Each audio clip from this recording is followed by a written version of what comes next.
ফরিদপুরের নগরকান্দায় যুব সমাজের সঙ্গে সরাসরি সংলাপে অংশ নিয়ে নির্বাচনী প্রচারণায় নতুন মাত্রা যোগ করেছেন ফরিদপুর ২ আসনের বিএনপি সংসদ সদস্য প্রার্থী শামা ওবায়েদ ইসলাম।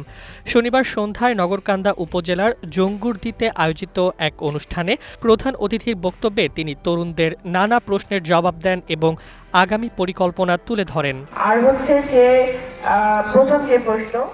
শামা ওবায়েদ জানান, তরুণদের প্রত্যাশা ও সমস্যাগুলো ৩১ দফার নির্বাচনী ঘোষণাপত্রে অন্তর্ভুক্ত রয়েছে। তিনি প্রতিশ্রুতি দেন, বিএনপি ক্ষমতায় এলে সালথা ও নগরকান্দার শিক্ষা, স্বাস্থ্য ও সংস্কৃতি ক্ষেত্রে ব্যাপক উন্নয়ন করা হবে। আমরা সবাই মিলে মতামতের ভিত্তিতে দেশ গড়ে তুলব বলেও জানান তিনি। একটা যে কোনো রোগী বাংলাদেশের যে কোনো জায়গা থেকে সরকারি হাসপাতালে গেলে প্রথম কথা বেড পেতে সমস্যা হয়। বেড পেলে সেখানে আইসিইউ খুব সিরিয়াস রোগী হয়, আইসিইউ পেতে সমস্যা হয়।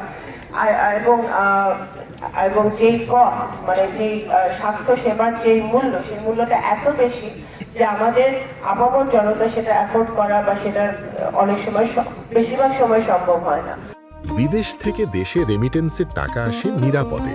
তাই আজই আপনার আপনজনকে বলে রাখুন, রেমিটেন্সের টাকা যেন শুধু নগদেই পাঠায়। এমন একটি হসপিটাল বা স্বাস্থ্য কেন্দ্র প্রয়োজন নগরকান্দা শাখায়, যেখানে আমাদের কৃষক ভাইরা, শ্রমিক ভাইরা, সব শ্রেণীর পেশার মানুষ স্বল্প মূল্যে ভালো চিকিৎসা পাবে।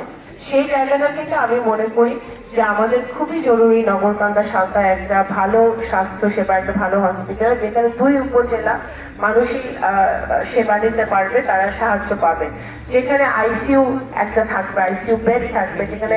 অপরদিকে এদিন শামা ওবায়েদ একটি নজিরবিহীন উদ্যোগ গ্রহণ করে নগরকান্দার ১০,০০০ মানুষের জন্য খাবারের ব্যবস্থা করেন, যা স্থানীয়দের মধ্যে ব্যাপক প্রশংসা কুড়িয়েছে। এই উদ্যোগ ভোটারদের সঙ্গে তার আন্তরিকতা ও দায়বদ্ধতার প্রতিফলন হিসেবে দেখা হচ্ছে। তরুণরা অনুষ্ঠানে তাদের বিভিন্ন সমস্যা তুলে ধরে শিক্ষা, কর্মসংস্থান ও সামাজিক উন্নয়নের জন্য শামার দৃষ্টি আকর্ষণ করেন। শামা ওবায়েদ তাদের প্রত্যাশা পূরণের কাজ করার অঙ্গীকার ব্যক্ত করেন। এভাবে ব্যাপক জনসমাগম ও বাস্তববান্ধব প্রতিশ্রুতির মাধ্যমে শামা ওবায়েদ নির্বাচনী প্রতিযোগিতায় নিজেদের শক্ত অবস্থানে প্রতিষ্ঠিত করেছেন বলে রাজনৈতিক বিশ্লেষকরা মনে করছেন।